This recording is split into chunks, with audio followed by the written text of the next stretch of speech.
This is the Get Sellers Calling You marketing podcast for real estate agents, and I'm Beatty Carmichael. For simple-to-do, proven marketing strategies focused exclusively on finding sellers and getting more listings, visit our website at getsellerscallingyou.com. And now, let's begin our next session of Get Sellers Calling You. Welcome, everybody, to our podcast. It's called Get Sellers Calling You. We are going to be continuing on with how to double sales and referrals from your personal contacts this year. We started last week with part one. We started to get into it. We were getting into some really great content, so we decided to extend it into a part two this week. So welcome, Beatty. I'm excited to continue our conversation. I am too. I thought we had some great discussion last week and kind of went over time. So as you mentioned, what better way to do it than just to continue on for this week? Yes. Well, and then just to remind everybody too about who Beatty is, he's the founder and CEO of Master Grabber. And Master Grabber is a boutique marketing firm, and it focuses on helping professional sales agents. Most of you all are real estate agents. But his marketing firm helps professional sales agents better engage consumer prospects to generate more sales. And again, the topic of today's call is how to double sales and referrals from your personal contacts this year. So I thought it could be good to go over just a little bit of what we talked about last week, just a quick little review of some of the points. I know we were starting to get into some great content. If you'd like to maybe give us a quick little review of, maybe just some bullets of what we walked through to kind of get us started for this week, if that's okay with you, Beatty. Yeah, I'd love to. And just out of curiosity, do you hear the birds or the rapids in the background with me? I do hear the rapids now. I haven't heard any birds. Okay. Well, I just want to make sure it wasn't. Okay. Well, I just want to make sure it wasn't too loud for you guys. So last week we were talking, the whole topic of how do you double sales and referrals from your personal list. And there's a number of things that kind of go into making it all happen. It's not an event, it's a process. And what that means is you can't just do one thing and all of a sudden you double it, okay? It's a number of things that you do consistently. And it starts with kind of an understanding. And I think last week we kind of talked more about just really kind of getting a real clear understanding on a few key things. And I think if I could list out them, I could put them into three things that are most important to understand if you're going to start working with your personal list. And that is, number one, that personal list, whether you call it, a lot of people call it your past clients and sphere of influence. We actually expand it out because it's really the people that you've met, okay? The people that you've met who know you. They could be a past client. They could be what you call a sphere of influence, those people that in the past have given you referrals. But it could be also a lot of other people who know you and kind of like you and sort of trust you. They just don't think about you in terms of real estate, and you can get a lot of sales and referrals from them if you simply stay in front of them. That list, that personal list, believe it or not, is 8 to 10 times more responsive than almost any other list that's out there. In other words, if you're going to reach out and touch, and let's just use postcards for example because it's a real easy thing to just kind of grasp. If you're to mail postcards to a neighborhood, to 100 people, and you're going to mail postcards to a list of people that know you already, 100 people, you'll end up getting 8 to 10 times more transactions from that personal list than from that farm, from that neighborhood, simply because they already know you. The hardest part in getting transactions is getting them to trust you. And once they've met you and they know who you are, you break through that. So it's a huge step up in terms of getting results. The second thing we talked about last week, Caroline, if my memory serves me right, is what's possible, okay? I remember, this is going to date me, but there was a guy named Les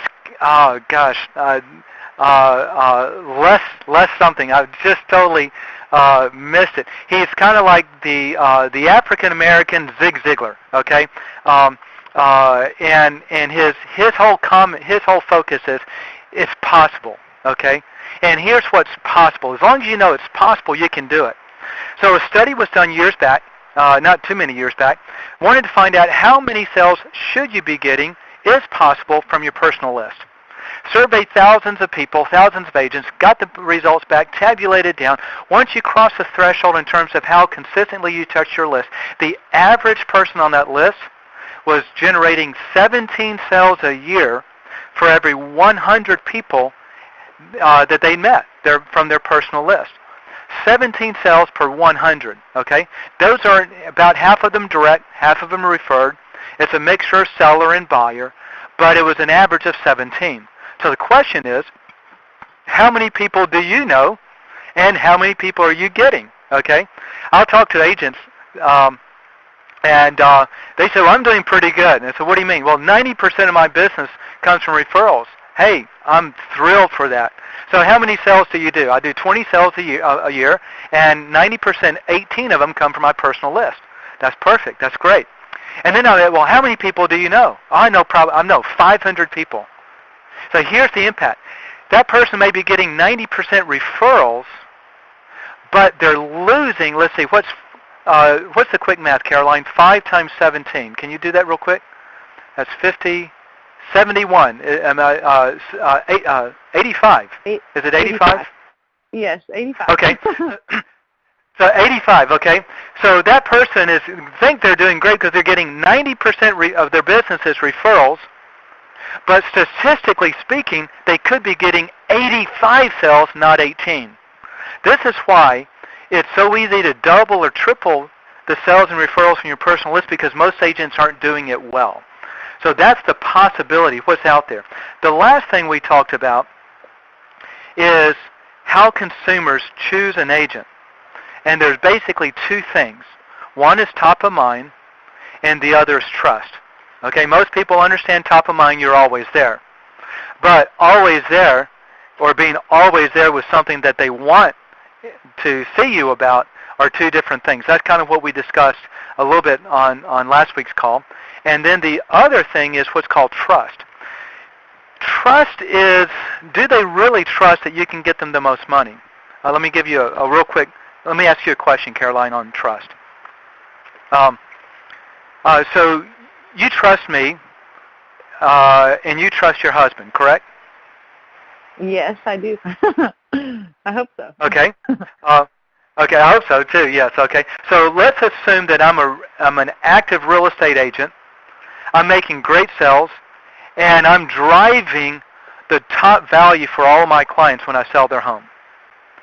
And let's assume for a moment that your husband is just got his real estate license and he's never done a single transaction.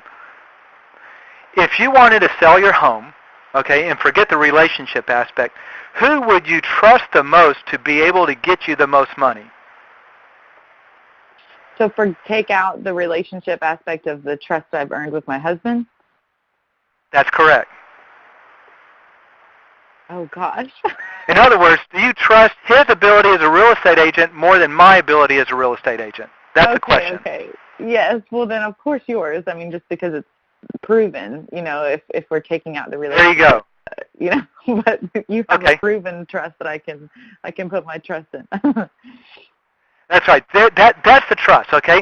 It's not just that I trust the person, because you trust Wes much more than you trust me on any matter other than that area in which I'm an expert and he's not. So the other way that the consumer chooses an agent is this element called trust in your expertise in the work that you do. And if you can stay top of mind and develop trust, then you will double and triple and maybe even quadruple the sales and referrals you get from your list, because now we're getting traction. I think that's kind of where we left off. Does that ring a bell? Is that where we left off in your mind? Yes, it does. I think that's a really great example, too, just of what you just shared. I think even for myself, that was a little surprising just to think of not choosing my husband. But, that trust in this sphere is different than what we typically, would term the word trust to mean in our personal lives, when you're choosing a real estate agent. And these are proven things that you've seen, through marketing tests and So I think that was in itself another good takeaway. Even just hearing, kind of picking up from where we left off last week and going through that review, I'd love for us to start off, with the how to stay on top of mind. I know we talked about, just what you just, reviewed about the top of mind and trust, and that's why, consumers choose an agent. But how, are there, practical ways or, any tips or tricks or things that you can share of just a how to stay top of mind with your sphere of influence and past clients too? Okay. Well, let's talk about what most agents do. And most agents realize they got to stay top of mind. In agent terminology, they call it branding. It's not really branding. It's just kind of staying there, okay? So most agents stay top of mind, or attempt to, by doing two things. They put someone on an email campaign, and they send them postcards or holiday cards and things like that on a periodic basis. Would you agree that's typically how most people do it? That's been my experience of what I've seen and what I've even received in the mail. So yes. Okay. So let's talk about the impact of those touches for staying top of mind. Because what's missing is, what type of impact are you actually creating? So here's an example. If I sent you an email, and I put you on an email campaign, and that email campaign said, hey, one of the best ways to have a happy life is to go meet your neighbors and have a fun, happy neighborhood. Here's some tips on how to meet your neighbors. And then another email comes out and says, here's how to clean your pillows. And another email tip comes out and says, hey, it's springtime. Don't forget to start planting those pretty flowers for your yard. Then another email comes out that says, starting to get fall time, make sure you start raking the leaves. Do those touches do anything for you? Probably not. I mean, personally, I know I would probably, especially the clean your pillows, I would just move right along and delete, unless it was something that I felt like a personal, need to know. I get so many emails, and so there has to be something that I definitely connect to and know, like, oh, I need to take time to read this, because, I don't have time to read through, all of them. Gotcha. So now let me ask you another question. Those emails that you're not going to read, are they of value or are they a nuisance? They definitely feel more like a nuisance. Okay. I know. I'm glad you're honest. Okay? Yeah. So now, here's what's going on. I put you on an email campaign because it's easy. I don't realize I'm becoming a nuisance to you because it's information you could care less about, okay? So let's change that process. One of our clients sends out emails. Now, you probably don't know the name, or do you know the name Paul Harvey? You're kind of young, I think, Caroline. Have you ever heard of a guy named Paul Harvey? I have not, no. I didn't think so. All right, so for all you agents listening that are realizing who Paul Harvey is, we have just broken through the age barrier of understanding the difference between me and Caroline, okay? But Paul Harvey was a wonderful radio announcer, and he had a series called The Rest of the Story. And the rest of the story was always some sort of an uplifting human interest story. You and I would see it on the news today as, maybe they show a clip of some, like an 11-year-old who goes out and raises money throughout the neighborhood to put flowers on the graves over at the graveyard that no one ever attends, okay? Something that's just kind of a feel-good story. So imagine now that I put you on an email campaign, and every email that goes out is one of the quote-unquote rest of the story type of messages. It's inspiring, it's an uplifting, it's an encouraging message. It's a message of someone who, against all odds, overcame challenges and became victorious or a superstar or helped other people. And you just read them and you just feel good all about yourself. You got the picture of the type of message I'm talking about? Yes, that sounds great. Okay. Now, if I were to put an email campaign that sent those type of messages out to you, would you read those emails? I would. I actually just recently subscribed to a similar, like, good news kind of email like that, just because, you can't get enough of good news in the world we live in today. That's right. And so then when those emails come up, are they a value or a nuisance? Definitely a value, because I want and need to hear that. Okay, so now here's what's just happened, Caroline. We've just established that not all touches are the same. Some touches can produce a negative response, just the opposite of what you think that it will produce, because you're not giving your prospect anything of value. But if you think about what they want and give it to them, then your touches are welcome. And when your touches are welcome, you start to stay top of mind more consistently because they appreciate it, they're looking forward to it, and now when they open it, they get more value from you. Does that make sense? Are you seeing the connections there? Absolutely. I mean, I think that would be a great idea, even just the positive association between receiving, something heartwarming or something positive and something they want to hear, with an agent's name. I just think even psychologically that association would be a good thing for your brand. That would probably be an even stronger branding point than constantly just, being in front of their face, the quality versus quantity. That's right. And so with those type of emails, one of our clients, he touches his list, get this, every single week, 52 times a year with those emails, and he never wears his list out. I've got a loan officer that's sending me those other emails that I talked to you about. He sends them every 3 or 4 weeks. I know it's an automatic thing, and I hate them. Sure, it kind of keeps his name in front of me, but I get no value, and I get ticked off every time I get it because it's a nuisance. Now, if you were an agent, which of those groups would you rather be in, right? You want to be the one that can touch them 52 times a year, and they want more, and it all has to do with what type of content. So that's one way to stay top of mind, is you got to make sure that the content you're delivering is something they want. Here's another way. A lot of agents do this, but you'd be surprised how many agents do not. It's a simple calendar to stick on your kitchen, on your refrigerator. Have you ever received a football schedule calendar from a real estate agent that it's got a magnetic back so you stick it on your refrigerator? I have actually. Just recently, we did receive one of those. Yeah.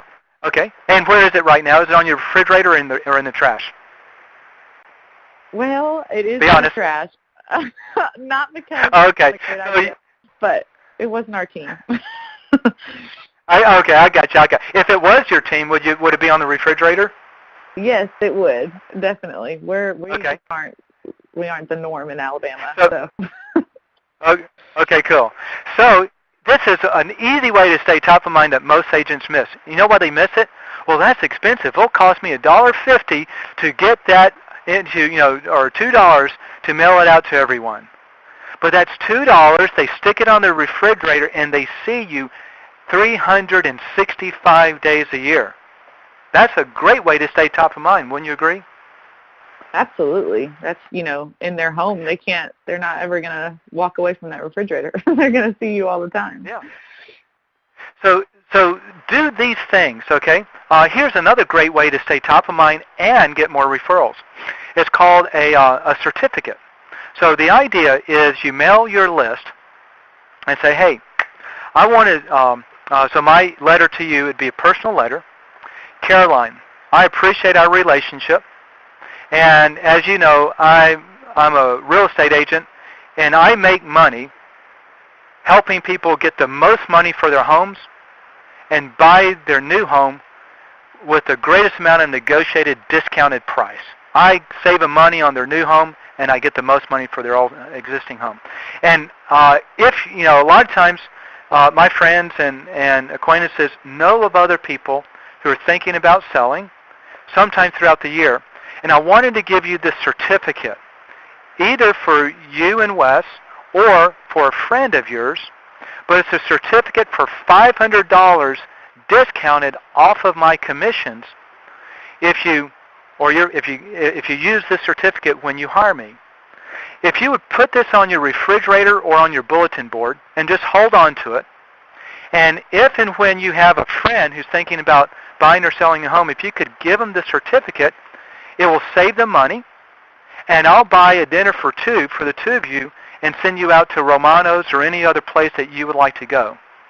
And obviously, if you choose to buy or sell and redeem the certificate, I'll give you the same discount.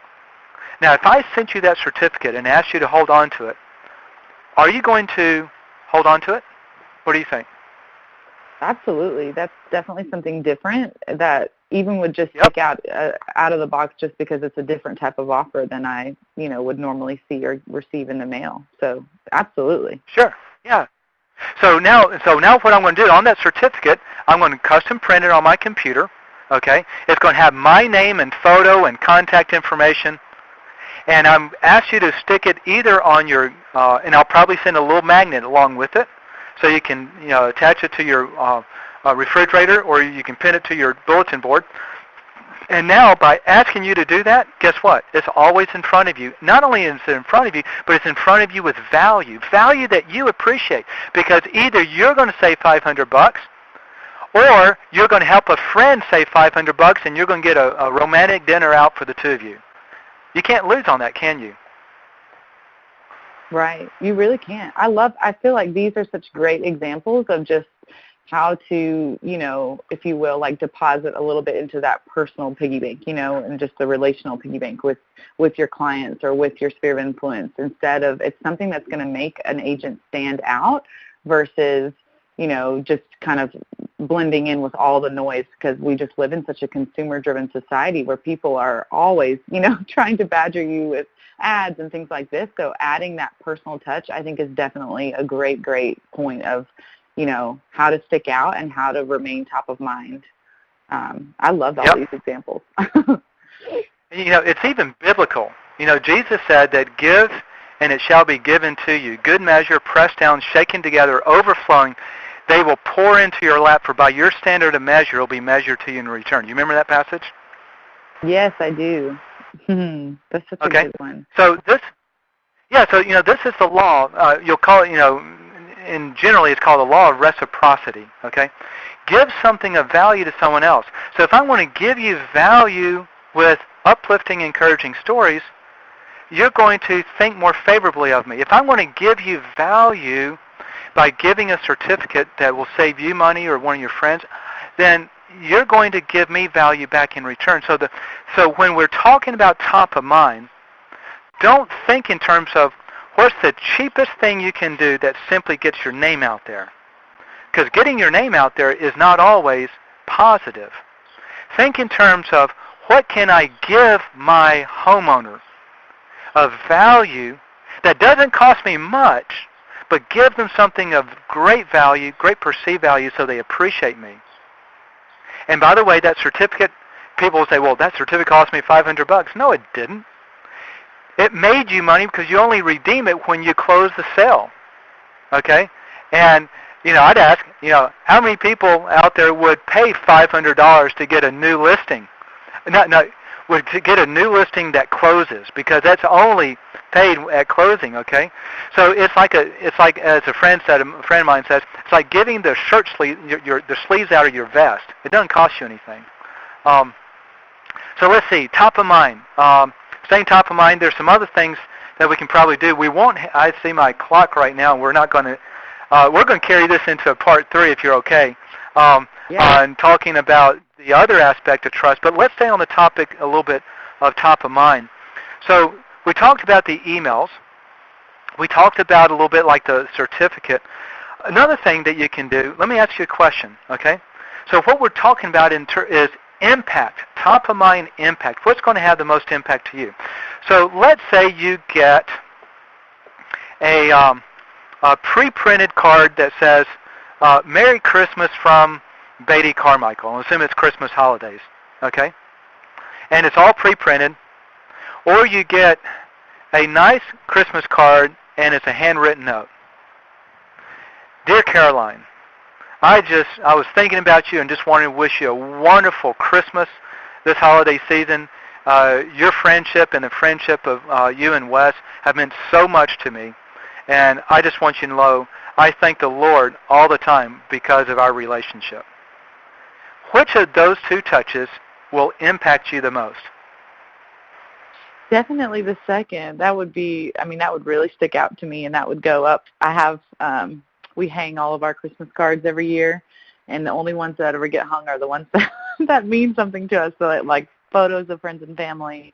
And we, of course, do get Christmas cards from people that we've done business with, and there were a few this year that, like, either there was one, our dog trainer sent us a little gift and a personalized note, and that one did get hung up. So there's proof to your example that, yes, it did. It meant something more, and I still remember it. Wonderful. So now extrapolate that out throughout the year. How many times does a typical agent touch their friends, family, and relationships, their personal list? My experience is 0. Can you imagine the impact of just handwriting a note and sharing your thoughts and your appreciation? And not just doing it at Christmas time, but, a couple of times a year. What that does is that's an extra touch that builds relationship. And when you have relationship with a touch, you get so much more than if it's just a touch that says, here's how to clean your pillows, or, hey, it's springtime, don't forget to plant pretty flowers. Okay? Mm-hmm. So think about what you're doing in your touches and make sure that you're adding value. The more value you add, the more impact the touch will generate back to you. You do that, you're going to, right off the bat, if that's all you did, now we're going to talk about next time on other stuff, but if that's all you did, man, you'll get more referrals than you ever imagined you could get for so little effort. Wow. Well, I completely agree. I've really enjoyed hearing this and continuing on our conversation. I love even hearing, too, just it sounds kind of like, adding that relational perspective and relational aspect to it, will just generate monumental response. So it's really great continuing the conversation with you, Beatty. I'm excited to continue in part 3 next week. I wasn't expecting us to continue, but there's so much good content to continue, so I'm excited. So, yes, next week, if you guys want to tune in, we're going to continue on with how to double sales and referrals from your personal contacts with Beatty Carmichael. I'm Caroline Springer. Keep that marked on your calendars, Monday at 12 noon Central Time. Thanks, everyone, for joining us. We are going to unmute the lines in just a minute, and Beatty is going to open himself up for some question and answers if you guys have anything written down that you'd like to ask him. Thanks so much, Beatty, for your time. Hey, thank you. And, this kind of surprised me, too. I was expecting this to be a one call. It's turning into 3. That's not a bad thing. It's great content. Yeah. That's a good indicator. And I hate to keep dragging this out. I'll just have to say, I love this stuff. I get excited about it, and I'm, obviously you can tell I'm passionate with it. And there's so much opportunity. People will just stop and think and say, "What am I doing?" And just actually go do it right. The same amount of effort, 3 or 4 times the amount of results. So, hey, real quickly, can I put a plug in real quick before we close out the call? Yes, of course. Okay. So some of you guys out there may know what we do, and some of you may not. But this is what we do. We help agents double and triple your sales and referrals. If you want help, if you want to see what we do, we actually guarantee our results, or we give your money back. You can go to our website at agentdominator.net, agentdominator.net, and that shows the service that we do working with your personal list. And we apply everything that we're teaching here and a lot more. So check us out. Caroline, thanks again for the call. And I guess we'll open up now for questions if there are any questions out there. Is that correct? Yes, that sounds great. If you've enjoyed this podcast, please tell others about it. Also, be sure to get our step-by-step training on how to double sales and referrals from past clients and sphere of influence. It's absolutely the easiest way to grow your business fast, and is completely free. You'll find it on our website at getsellerscallingyou.com. Thanks for listening.